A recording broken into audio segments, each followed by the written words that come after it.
morning, afternoon and evening to all of you. We're here doing Parliamentary Ponderings in the V&A Museum. Good morning to you. John, how are you? I'm in very good spirits on this lovely summer's day in one of the great museums of London. Perfect. And so we're in London, and Boris has just resigned yesterday, so we have to talk about him. We have no choice but to talk about him.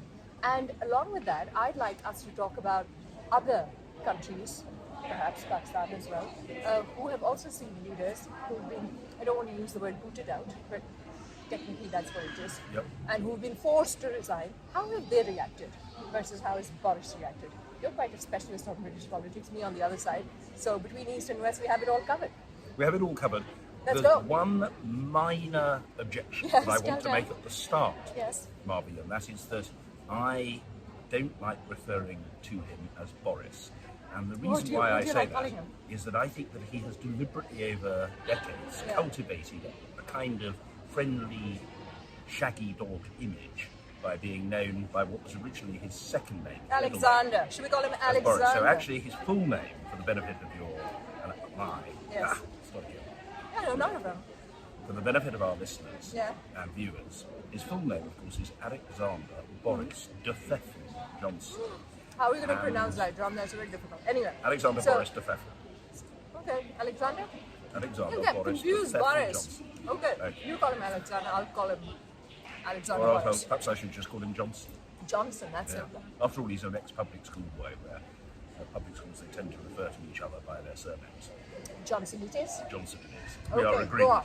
There you You're are, in the hot East meets seat. West. Yes, you're on the hot seat. Okay. Go on. So, Strengths. Strengths. Quick. What are his strengths? He seems to be able to establish a connection with people.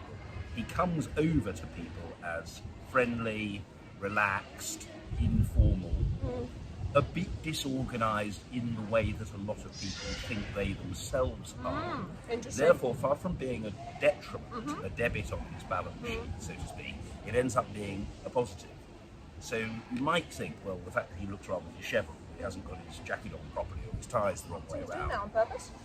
Would be a disadvantage. But if anything, over the years, I think it's worked in his favour. And if you ask me, do I think it's deliberate? Yes, I think it's deliberate, because I assume he's heard of a thing called the mirror.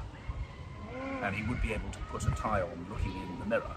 And he is presumably capable, like most people, of tying a knot in a tie. And making sure that the long bit is long and the short bit is short. And it's very often the other way around for him. So I have come to the conclusion that it's deliberate. Fair enough. And it's part of what I would call a foppish tendency. Okay. Foppish. Okay, fair enough. I would say that that's very. If you can get away with that in UK, you can't get away with that in France, for example. No. A French president has to,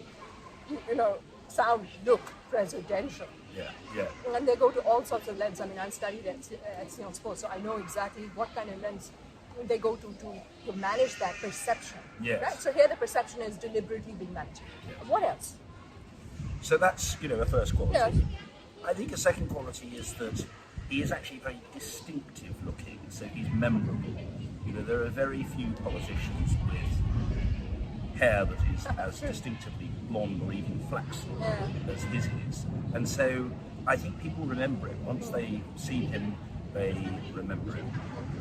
And thirdly, he has a turn of phrase that he can produce. He can be quite amusing, light-hearted, and suddenly come up with so he's not cold, he's long. That people find funny. So he'll say, so-and-so, I've seen just an inverted pyramid of piffle. And people think that's quite funny. So he has good people imitations. in the sense I'd love for you to do imitations of Pakistani leaders. That is so splendid. So, I'm having to scrape the bottom of the barrel. I'm having to work very hard here because I'm not one of his admirers. Yes. But I'm thinking, well, what are the advantages? It's easy to be critical of people, and I could be critical all day long of him, and I'm inclined to be. But one has to ask the question, what are the attractions? What are the pluses? What are the sources of strength? What was it that caused him continually to be able to get elected and re-elected? And I think the answer is that chummy, amusing, I'm your mate appeal. What did it produce, John? Like in terms of achievements and disasters. So let's go with the achievements. I'm a positive person. Let's go with the achievements. Let's see if you're going to say what I think you're going to say. Go on, quick. Well, the only achievements that I can think of are twofold: getting himself elected as London Mayor and as a Member of Parliament on a number of occasions. So they're personal achievements, but of no great interest to the nation. And secondly, delivering Brexit. Now, I think Brexit is founded on a lie, and it's a flawed prospectus, and I think Brexit is a terrible disaster. I think it's the most colossal foreign policy of London post-period. But he said, look, we've got to break the deadlock. And if you remember, he fought the 2019 general election in December of that year, saying, get Brexit done. That was his three-word slogan, get Brexit done. And what he did was he tapped into a very widespread, almost pervasive public impatience and fatigue. Both impatience and fatigue. People put it the other way around. People were fatigued by the endless debates about Brexit, and they were impatient for a resolution, one way or the other. And so he did do that very well. Is he in that sense a skilled campaigner? Yes, he just kept repeating the slogan, and that, of course, is of the essence. In campaigning, you need quantity, persistence, and above all, repetition. And I can think of on my end, Pakistani leaders, for example, the last Prime Minister Imran Khan, repeating, and whatever he repeats becomes the truth. Can you give an example? He just, like, in terms of whatever he's been saying for so many years that he's been in politics, he just keeps repeating. And then people start believing. And does he do it in the form of a phrase? He does it in long-winded situations. I'm on the other side, so I'm sorry, but I don't have, like you, I don't have very many good things to say, but one needs to be objective. He has a following, people have followed him. Was just he, like my do you regard him as a good speaker, for example? What was it, or has it been about his success? I think people would have regarded him as a good speaker. Those kind of things matter. I mean, you need to be charismatic. But I personally am not very fond of the way he speaks. But yeah, others are very fond, and they have been swallowed by the wind or something. So my point is that let's look at his disaster, his achievements. Yeah, agreed, Brexit. So when I was, and as I say, I think that's been damaging. But he said he would deliver it. So he managed. And similarly, people say that COVID was his achievement, or that what else? Ukraine was his achievement. Excuse me? I mean, like, I was in France at the time, in Paris, and I'm sorry, the French managed COVID far better, and there was too much confusion. I used to always see the UK news and the French news, and it's like, what's going on? They're not that far away, and there's so much confusion in the messaging. Yeah, well, confusion in messaging. I think one achievement is untrue, and the other COVID, I shook hands with everyone. The statement, I should have that. I mean, excuse me, why were you shaking hands with everyone? Yeah, no, I mean, I think the achievement on COVID that he claims is untrue. The truth of the matter is that there was a shortage of personal protective equipment. Huge numbers of people died who didn't want to do so. We were late into lockdown. He was boasting about the fact of shaking hands with people when he shouldn't have been doing anything of the sort. And he ignored warnings months earlier, which should have caused him properly to prepare for the inception of the pandemic. So all of those were negatives. He, it is true, eventually was able to roll out efficiently and speedily the vaccine, but that was an administrative achievement, I would say, and I don't think Marvi is particularly to his personal credit. And in terms of the devising of the vaccine, well, obviously that's a scientific accomplishment. It's got nothing to do with Boris Johnson. So I think the record is extremely patchy on the subject. I'm glad you agree, because there's a lot of commentators on your media right now who are talking about COVID as an achievement. I don't agree. I'm glad we're spot on the same wavelength. But coming back to COVID and Pakistan's response, I do want to talk about. When I returned from France in lockdown, I was super impressed with my country. I was there, and I knew that it would work. And the reason I'll explain why it worked back home. The response worked. It wasn't because of the government in charge. I'm sorry, I'm not going to give them that credit, but I think it worked because there is a long-standing history, and I'm part of that to the extent that when the earthquake hit Pakistan and when the the super floods hit Pakistan, certain organizations were created. Organizations are good because they create processes. I'm a big believer in organizations and processes. And so ERA was created, NDMA was created, these disaster management authorities, etc. And they were being managed by civilian as well as military. Okay. So there's a big military in there, military. And are you saying that military in this context is a byword for efficiency? Yes, I am saying that. That's Pakistani, a la Pakistanis, that we believe if the military is involved, of course it's going to be efficient. I've worked within the armed forces. I understand. It's like a corporate system. it works. You know, the reason it works is because there's systems, there's rules. So why? I don't want to sidetrack too much, but yeah, politics is a bit free and it can't be so because you're dealing with people and you're people's people, right? Right.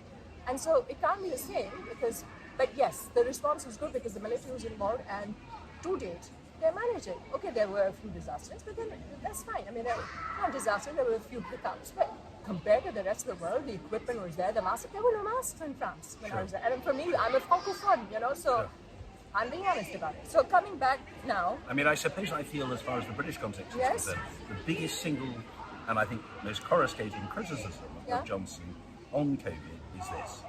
There were thousands, if not hundreds of thousands, of unnecessary deaths. Now, it's quite hard to think of a more damning indictment of a Prime Minister than that he presided over hundreds of thousands of unnecessary deaths. So that's my criticism. Okay, now this is an important point that I picked up in the media recently, that people have lost faith in politics because of him.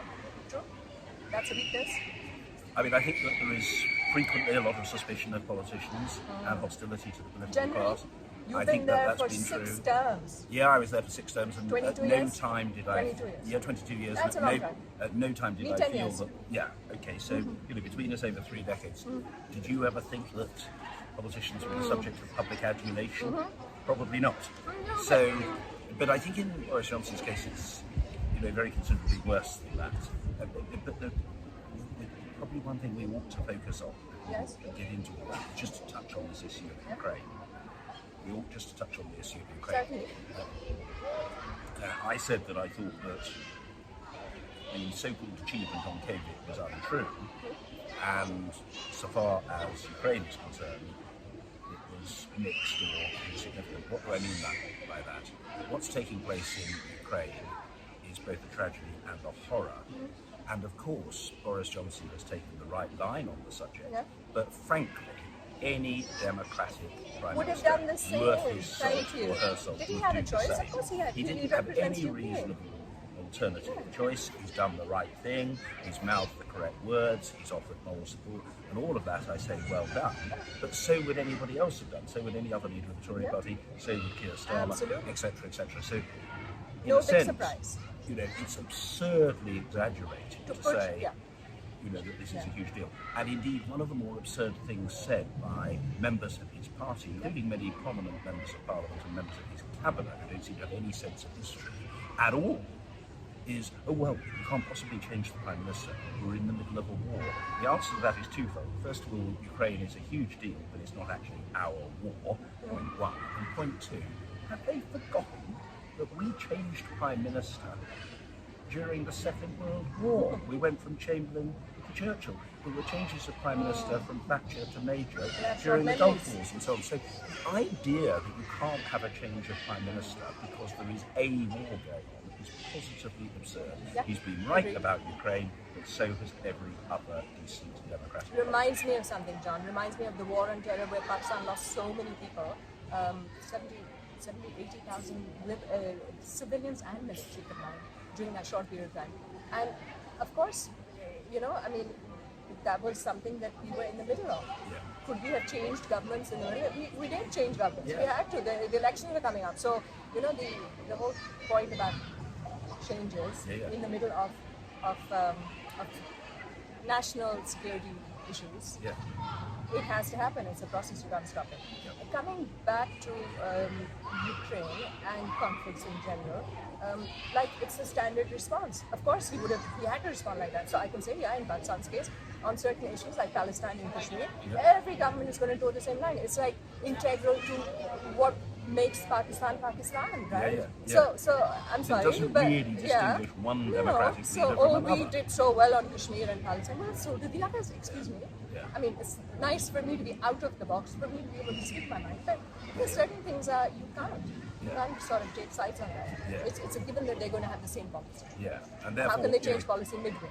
How can you change the foreign policy midway? I mean, does it in any sense justify or exonerate Johnson because he's taken the right stance on Ukraine? Of course it doesn't. If the words are easy enough to mouth, and he has mouthed those words, and those words would have been mouthed by any Prime Minister. Now let's talk about his this resignation saga. I've been here for a couple of weeks now, and I've been focused on many other, multilateral and IFI related issues. So I wasn't keeping such a close eye. But of course, I'm a politician in my heart, so I keep a close eye.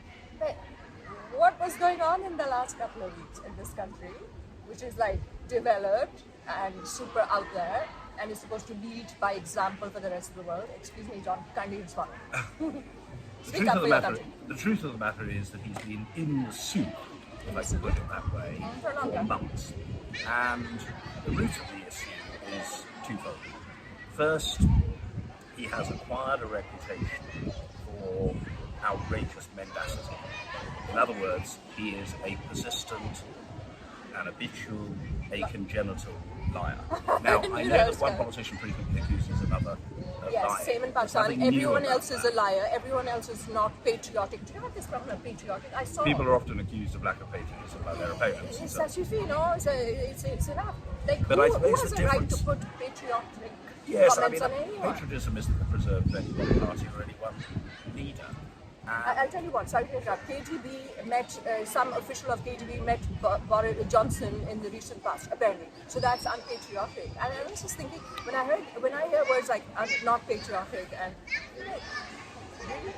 This is now in 2022 what we're accusing each other of, like when you're in opposition and you're on the Treasury benches. Yes. It's the same everywhere. We have plenty of that in our country. I think the difference with Boris Johnson is that on issue after issue after issue after issue after issue, monotonous frequency and regularity, he tells stories and gives versions of events that are then shown to be untrue. He shifts from one moment to another to different positions, and people end up thinking, this just cannot be relied upon, it cannot be justified, it cannot be proved. And very often it is shown conclusively that he has said things, for example, about his own policies or record, that are factually incorrect. There's a journalist called Peter Stavanovich who has made a very lengthy list of bogus claims that Johnson has made. Absolutely, it's all on the record. That Johnson now it's all said, on the record. We have increased X by 73%. And it turns out that actually it's nothing like 73% increase, but it's by a tiny fraction. So it's pointed out, and it is suggested that perhaps he should come to the House and correct the record. And he doesn't. He will just keep going. He will just blitz on and tough it out and refuse to say sorry or acknowledge that he's made a mistake in any way. Politicians don't like saying sorry. They don't like saying sorry, but I think that when it is conclusively shown that what they've said is totally wrong, they ought to do so. And I think the other phenomenon that is at the heart of Johnson's difficulties and ultimately contributed to his demise is that when the country was suffering in lockdown and people were making sacrifices, he wasn't. Yeah, that's the essence of it. People were told, well, don't go out, don't socialise, and certainly don't hold parties. And initially he denied that there were parties, and then he said, well, he thought they were work events. And in other cases he said he didn't think that they took place at all. His answers have been inconsistent. Disjointed, and ultimately sounds like not politics. Credible. Yeah, everyone's. And then when you've got the images, which show that actually you're standing there with a glass of wine or a bottle next to him or a pint of beer or whatever, that is graphic. Now, a lot of the time, I don't know if you have this in Pakistan and it applies in other countries, there are stories that are called beltway stories. In other words, stories that are of interest to the political class but don't really percolate through to the public. They don't cut through, they don't resonate, they don't matter to people. I think, well, for example, there was a minor controversy over the cost of the refurbishment of the Downing Street flat. Now, did that cut through much to the electorate? Not really. Why not? Well, I think if £8,000 are being spent on a lamp, these things do hit Pakistan. They can do, the extravagance of our leaders does make headlines. Well, and people do. It's a poor country, and people do react, and naturally so, and they should react. They can do, but I think in this case it didn't cut through particularly, partly because he'd got additions to his family, that is to say, further children and so on and so forth. And I think he was feeling, well, he's entitled to reasonable domestic comfort when he's undertaking an important job. So, rightly or wrongly, that didn't really cut through. The significance of the party game is that people felt stuck that when they didn't go to their mothers and their fathers and Or their brothers and funerals. sisters' funeral, or didn't visit them in a care Weddings or home, or couldn't attend the wedding. Johnson was Double living it up. He standards, was John. enjoying the high life, so it was double standards, and I think that's done huge harm. And although eventually he apologised, you know, he really apologised only when he was found out. He dissembled, he was evasive. When he was pushed in one corner, he had to. Unsatisfactory answers. When Yeah. the facts were proven Yeah. beyond doubt, when, if you like, you know, as a result of decent investigative journalism and parliamentary question, it became clear how he behaved, then he offered a kind of half-hearted apology. And then all of that has been compounded in the last week by the fact that Resignations. the Deputy Chief Whip, a man Yes. called Pincher, who had been accused and Very shown to be serious. guilty of an incident of sexual harassment, That's serious. was promoted by Johnson, even though He Johnson knew. was aware of it. Same with our leaders. initially, They know of- they he said know he of wasn't issues. aware of an incident, Yeah. and he said he wasn't aware of a specific allegation. I want to talk and about then this. eventually he said, well, he had been told of it, but he'd forgotten. And Nice. so, in Very a sense, convenient. there is something to be said for having a line, preferably a correct one, and sticking to it. Part of Johnson's problem is that he is constantly in a situation of shifting sands. He's constantly shifting from one position to another position to another position. There is no terra firma, if I can put it that way. There's no firm ground on which he takes a stand and sticks to it. Yeah. He is, in that sense, all over the place. I'm going to just zoom in on And this. in a moment, I'm in some danger. I'm in some danger Why of is that? imitating him, because Why? his attitude tends to be, well, can I say, Mr. We saw plenty Speaker, of her in the House I- of I Commons. don't- You can imitate. I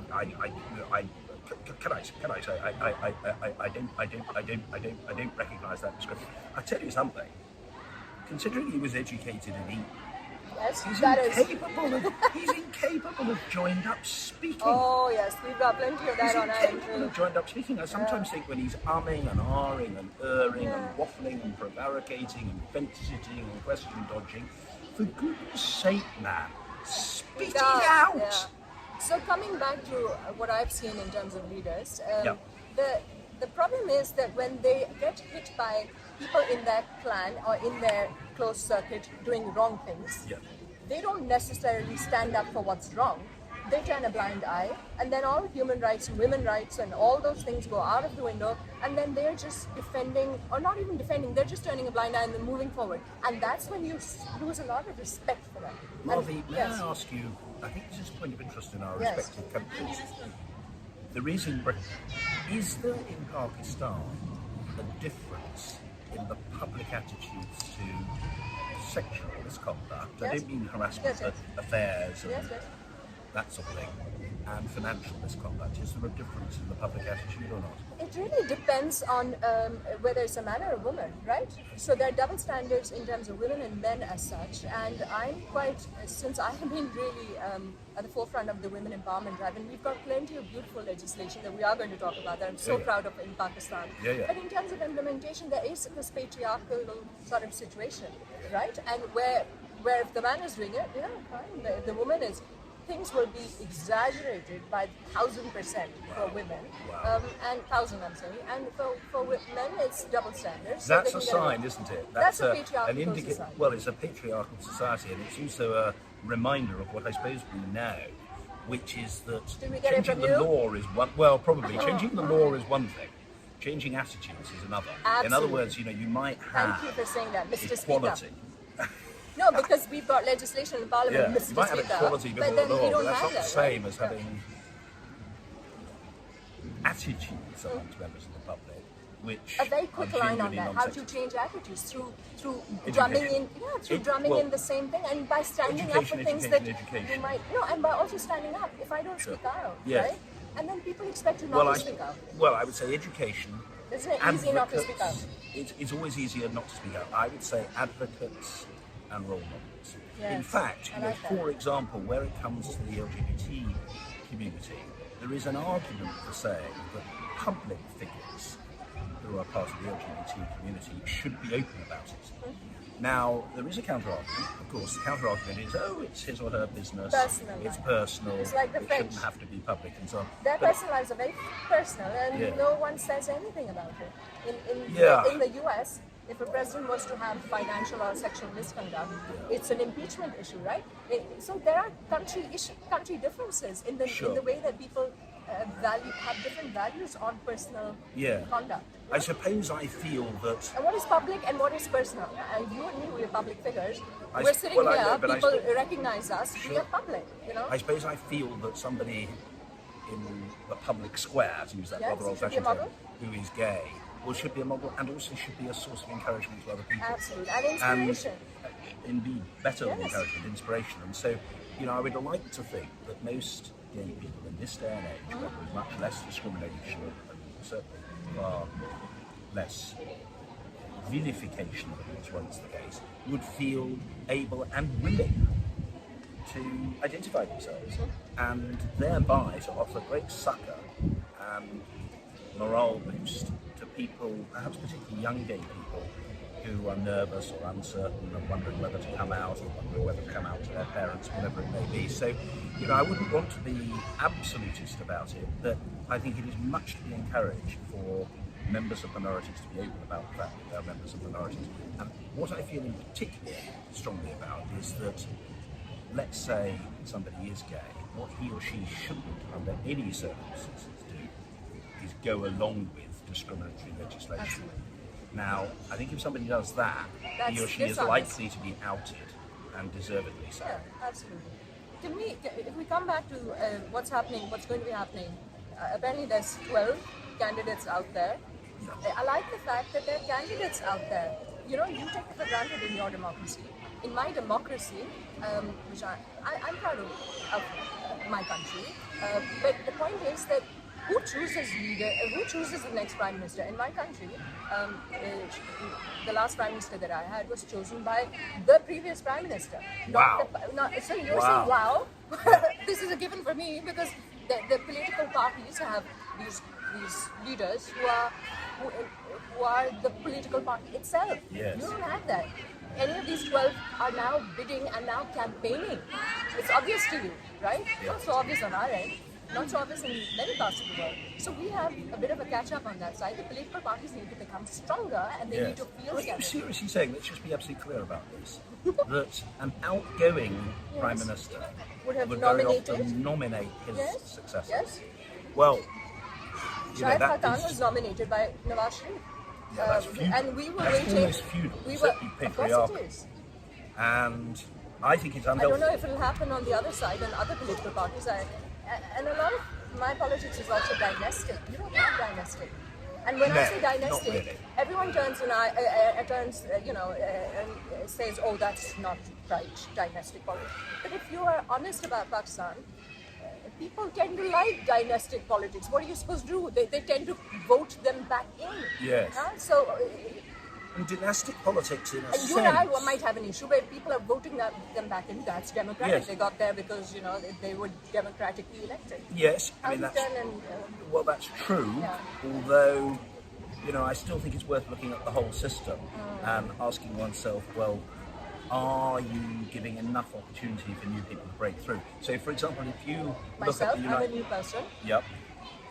I was given a chance because of reserve seats. I came Yeah. up, but there's that much limitation. Can I go further? Not in the current Pakistani. There's much more of a tradition in the United States, funnily enough, of certain families Yes. coming back and Yes. back and back. So Bill Clinton became president. Okay, so Hillary didn't make it, but Yep. she became a candidate and so on. On the Now, Kennedy side, there's she many did so on families, merit. the Trump Kennedys, family. obviously, the Trumps, the Bush family, etc. It was commonplace in Britain at one time. The Churchill family is but one example, but a pretty prominent example. Long It's time back, much though. less common now. Yeah, Sorry? long time back. On the corporate side, when you look at businesses and you look at how they pass on their empires, their children have stakes in it. They Yeah. pass them on. But at the end of the day, they want professional leadership to be able to guide their businesses, and because otherwise they're going to be in the red. So it's a matter of profitability. Yeah. If their kids are just not good enough, or they feel that they need a structure, they need processes, it's not fashionable to go with the whole dynastic side of it on the because it's a matter of money talks. Well, I think on the whole the democratic process has advanced over the years, in the UK. So there was a time, for example, in the Conservative Party, when the leader was chosen by what was called the magic circle. And the magic circle was a very informal arrangement whereby when one leader resigned or retired, a prominent Conservative would ask senior members of the party who they favoured as the next leader. There would be no formal vote, but the person who did the asking would then report back to the outgoing leader, and it would be decreed that Harold Macmillan would be invited next to lead the party without any formal democratic vote at all. Now, that is potentially corrupt. It's potentially dangerous because there can be favouritism, there can be score settling. Sometimes the person who's slightly better connected, not necessarily the person who would in any way be superior as a leader, can get chosen.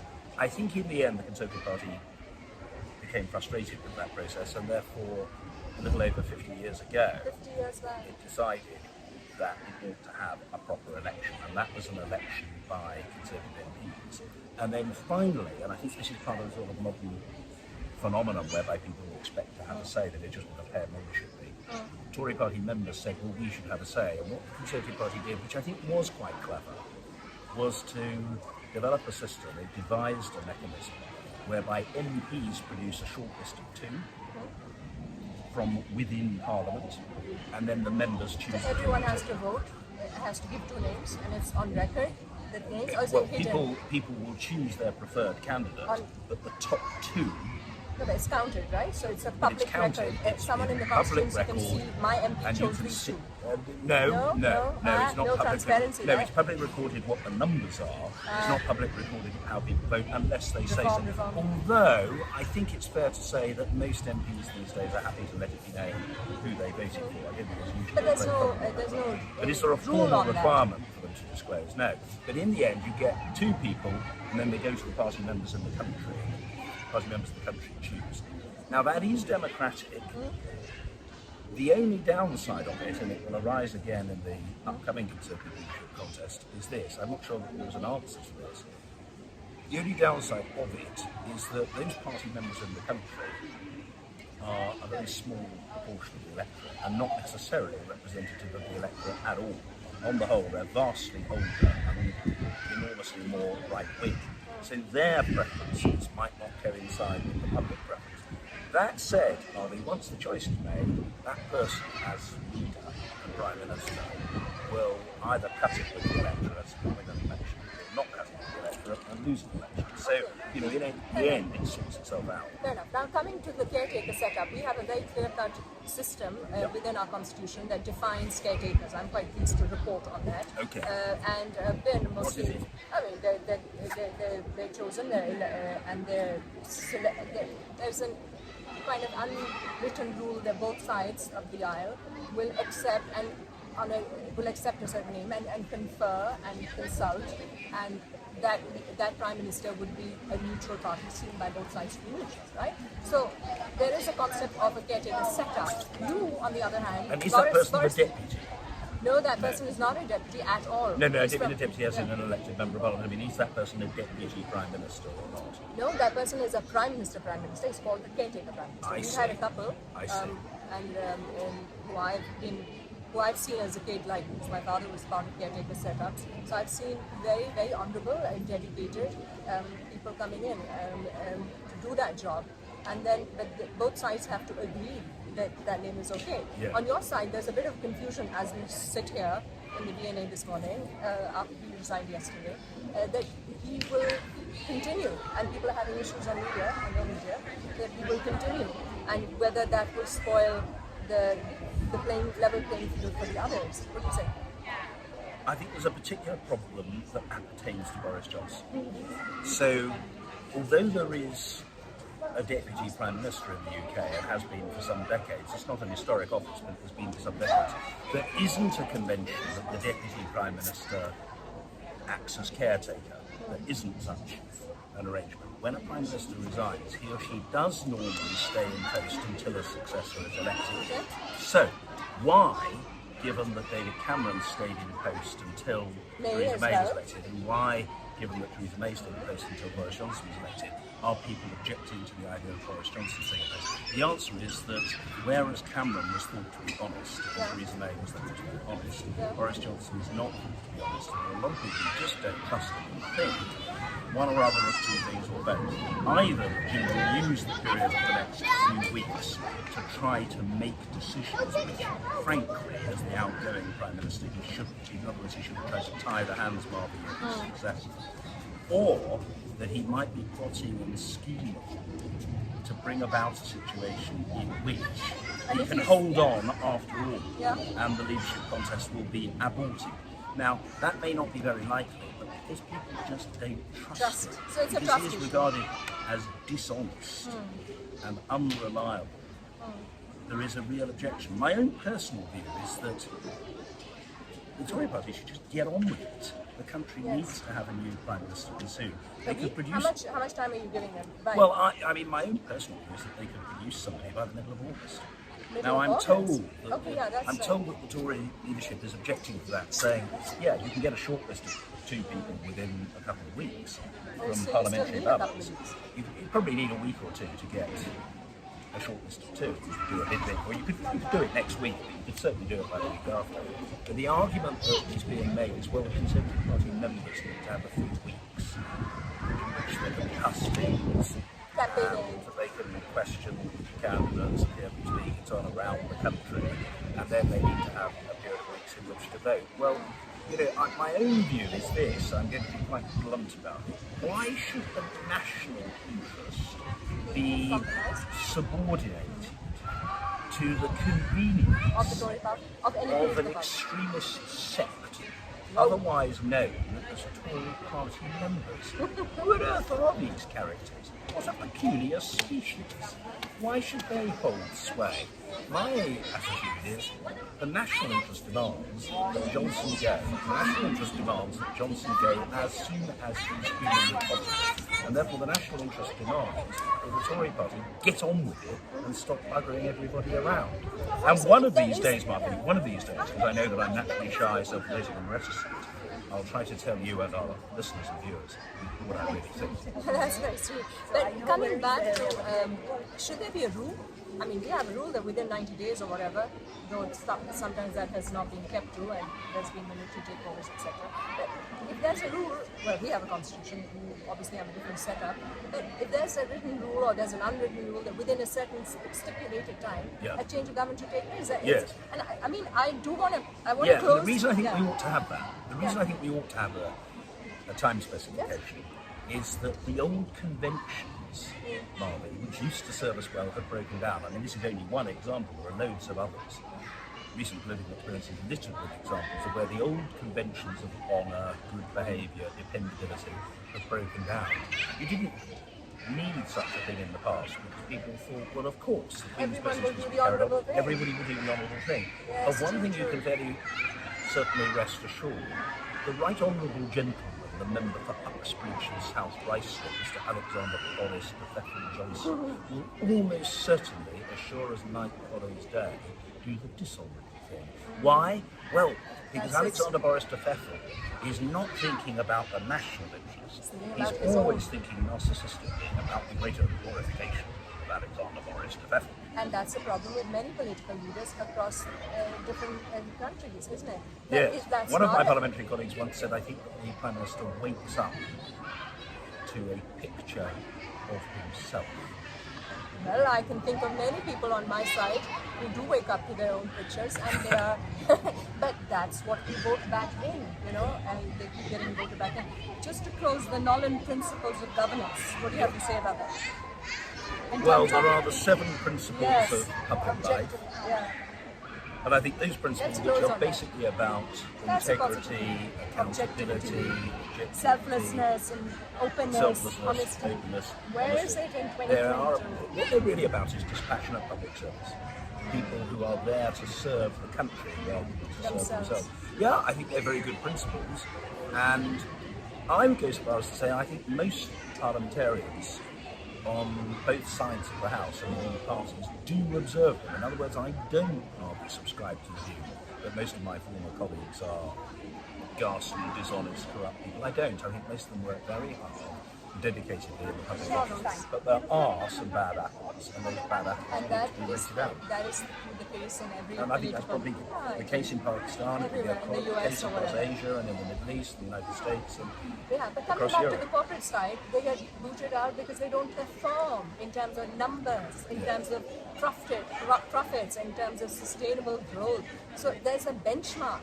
Where's the benchmark in politics? What is the benchmark that if you don't perform as per your election promises, you're out. So that's what. So I mean, just to wrap up, I just want to say that I'm glad that we got together today to discuss not just British politics, but generally what is the general characteristics and what is on the other side, on the corporate side, what drives them in a different direction.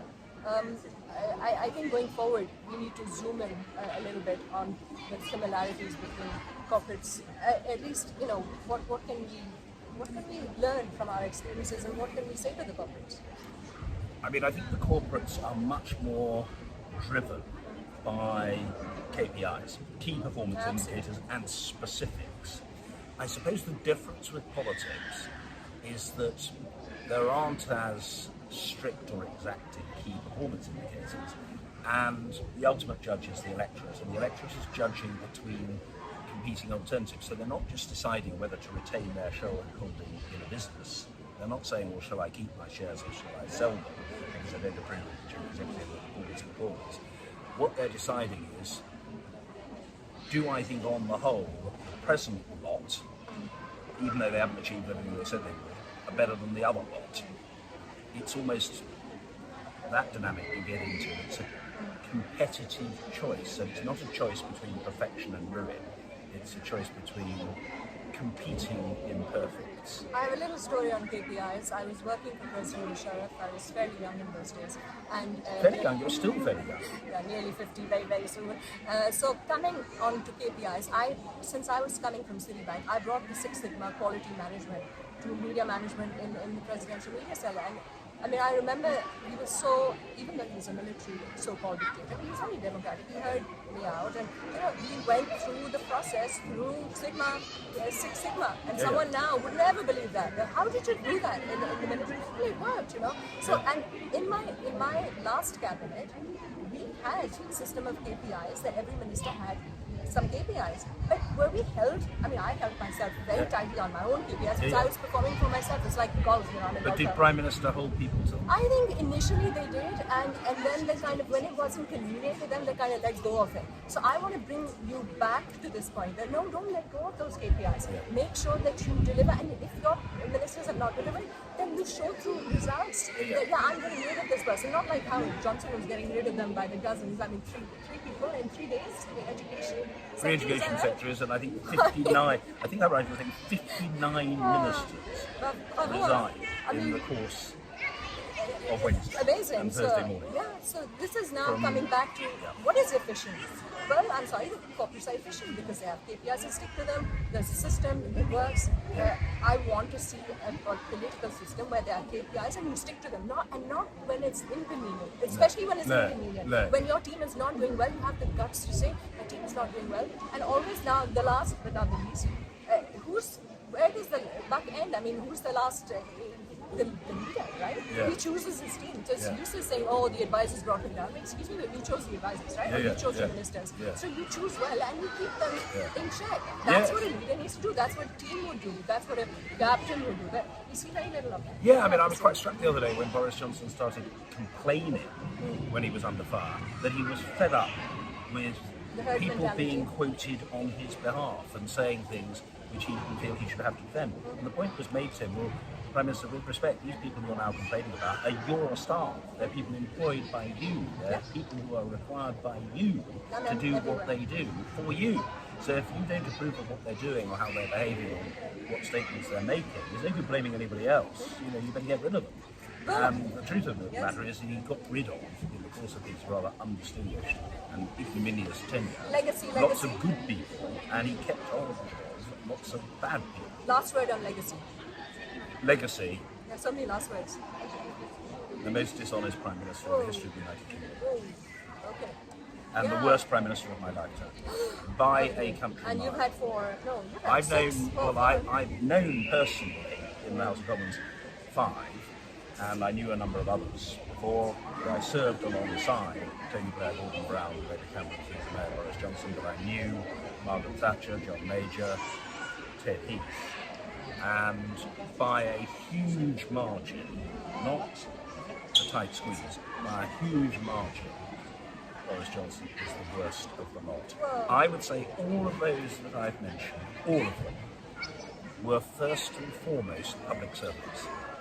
Very different views, very different track records, very different priorities, but I would say all of them thought of doing right by the country. The Right Honourable Member for Uxbridge and South Rice, Alexander Morris Professor, always thinks, how can I help myself? Okay, another last. Who's your? Where are you putting your bets? Is it going to be? Well, I is it think- going to be Penny? Yeah, because I've seen her in action in the World Bank Gender Advisory Penny Council. Mordaunt. Yeah, she was DFID head, and so she came in. I think she was not part of the Gender Advisory, but she came in as a guest. If I'm not, I don't recall. But yeah, I've kind of seen her in action. But what about the others, Ben, perhaps? Or is it, I am Liz, or- absolutely convinced in my mind that the next leader of the Conservative Party Prime Minister will be Ben Wallace, Ben. So then the polls the are right. current Then. Secretary of State for Defence. So the polls are right because he was top on the polls. Yes, I think he will get it. Why? I think, in a nutshell, he's safe, dependable, and military. Whoa. Now, why does that matter? Efficient. I think that Efficient. Tory MPs tend Like- to empathise with people with military backgrounds, Ooh, and Tory sounds like Party Pakistan. members tend to like somebody who's got a military record. So And this is not just a I don't think he's a but- genius, I don't think he's brilliant, but I think he's very solid, I think he's public spirited. I think from his point of view, and I'm sure he wouldn't have wished this, please don't get me wrong, I'm sure he wouldn't have wished this, but from his point of view, appalling and horrific though what's going on in Ukraine is, it has caused him to come to public attention, to do more media, to make statements to his parliamentary colleagues about the situation, what Britain's doing to help and so on. And that, I think, has worked to his advantage. Yeah, thank you very much, John. It was a pleasure discussing, not just British politics, but characteristics of politics everywhere. And with that, we say goodbye to our viewers, and I'll catch you soon. And Goodbye, we Steve. will see you in some other spot of London, some other Onwards. location. Onwards and persist. Upwards. Onwards and upwards. Parliamentary ponderings must persist. They must persist, Thank persist, you. persist, persist. Take care. Okay, bye-bye.